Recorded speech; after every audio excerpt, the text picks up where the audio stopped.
Hi, and welcome to this week's episode of Strategy Honestly.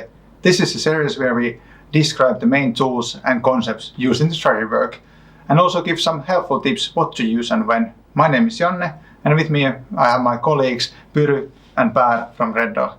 All right, and today we're going to look at the framework called the Strategy Canvas. It's quite well known, and it was introduced in a book called Blue Ocean Strategy, which basically talks about how do you differentiate yourself from the competition, or how do you disrupt an industry and find a blue ocean or an open market. Now, the idea of this framework is to visualize the value proposition of a company or business unit compared to its competitors. And it's often used for industry disruptors. A good example in the book is Southwest Airlines. To me, this framework has a little bit similar idea than the growth share matrix that we discussed a couple of episodes ago. And that is to view strategy as a single picture. In growth share matrix, we looked at multiple business in corporate portfolio, but in here we are just looking at a single business unit. Right. So the growth share matrix looks at the corporate portfolio of businesses, and it says, how are these businesses doing? What role do they have to the corporate value creation? Where should we invest? And which units could we perhaps divest? And on the other hand, which ones are providing cash for future investments? Now, in this particular case, again, we're looking at a single business unit, and we're looking at value proposition to its customers and how we're going to plot the business unit and its competitors and try to differentiate these two. Right. And to actually take a step back still, a strategy canvas is an illustration of the company's strategy out of the customer dimensions. And out of the three main areas in strategy, the storyline, waves, and the ladder, this focuses on the storyline. Here is an example. The x-axis is categoric, indicating the different dimensions, and the y-axis indicates the amount of investment, strength, or effort of each dimension. The categories are drawn as a line representing a company's total customer value proposition. So the focus is in creating a unique way to answer customer needs. However, I think this is yet another tool that can be used for strategic thinking and visualization. How is this significant in comparison to the others we have discussed? Well, first of all, I think the visual element is very strong in this framework. So it's easy to communicate and also easy for the organization to understand. And thereby, that should increase the success rate of the strategy, or at least people know better what to focus on. Second, the other classics look at the company's customer value proposition with less precision. They don't go into the details, and they often miss also the competitive element. Third, the strategy canvas can be leveraged in the strategy process to frame the larger picture of the strategic direction before focusing on more detailed elements of the strategy or concrete set of actions. The canvas links also the three C's of strategy in the single picture. First, it considers all the customer needs dimensions on the x-axis. Second, when drawing the value proposition curve, the company's abilities to meet that will be considered. And lastly, one often draws the lines of the competitors in the picture, thus taking the competition element into account.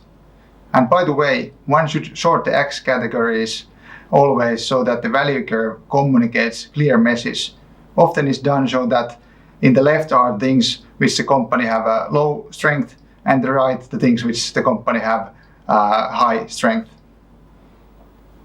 All right, so I get it. I think the core of this framework is that it illustrates the customer offering. And I think I can see the elegance coming from this framework. But oftentimes when something is called elegant, it often has a lot of drawbacks as well. And for me, the biggest drawbacks are in the axis. The x-axis is hard to categorize, and y-axis can be hard to measure. What do you think?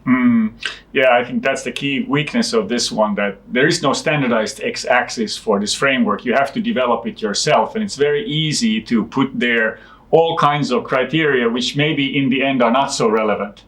So one can easily, claim to oneself that I'm different than everybody else by adding the right categories, but whether that actually means that you are differentiated from the customer point of view is questionable. Yeah. And I guess for that reason, you need to do a lot of field research and you need to iterate the tool, and you need to understand that what dimensions actually matter for the customers.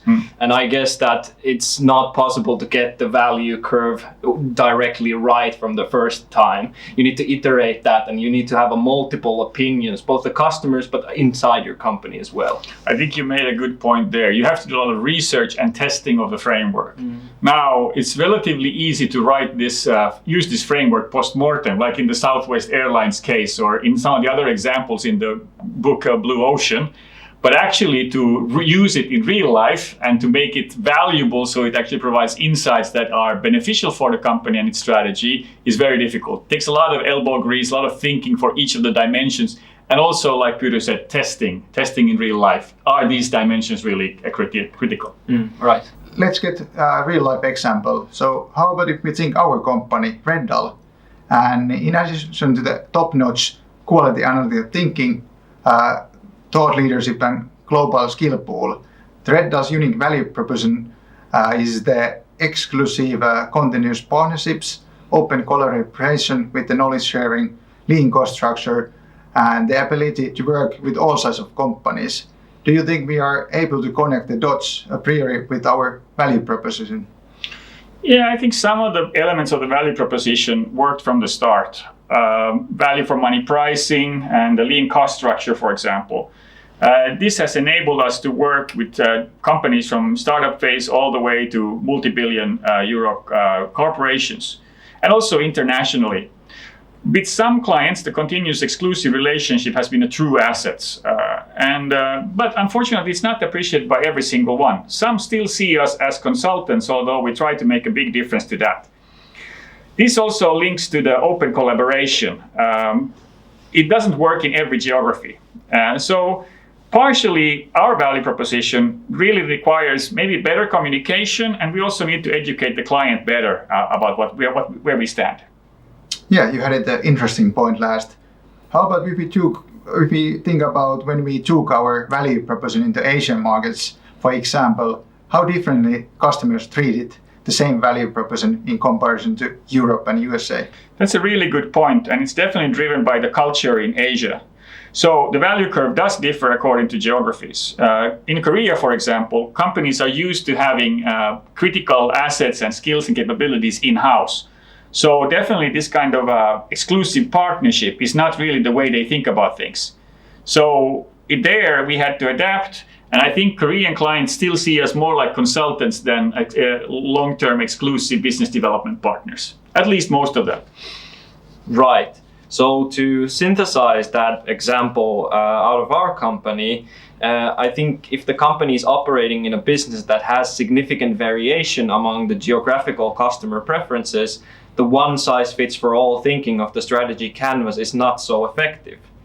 For example, a global food manufacturer with multiple brands in multiple locations, I think drawing the value curve for each one would be nightmarish. I guess that's also the reason why you don't see any food conglomerates in the strategy canvas case studies or books. Yeah, one way to approach the customer preference heterogeneity would be to flip the logic of the strategy canvas inside out and show curves for different customer segments, divided by geographies, for example. This way, one could see which type of offering would suit each segment, or what elements of the value proposition play a role in each one. One could also add the relative sizes of the segments to get a sense of how big each opportunity to market would be. However, when you go to these kind of level of detail, you probably lose a little bit of the beauty of this tool, which is its simplicity and its visual strength.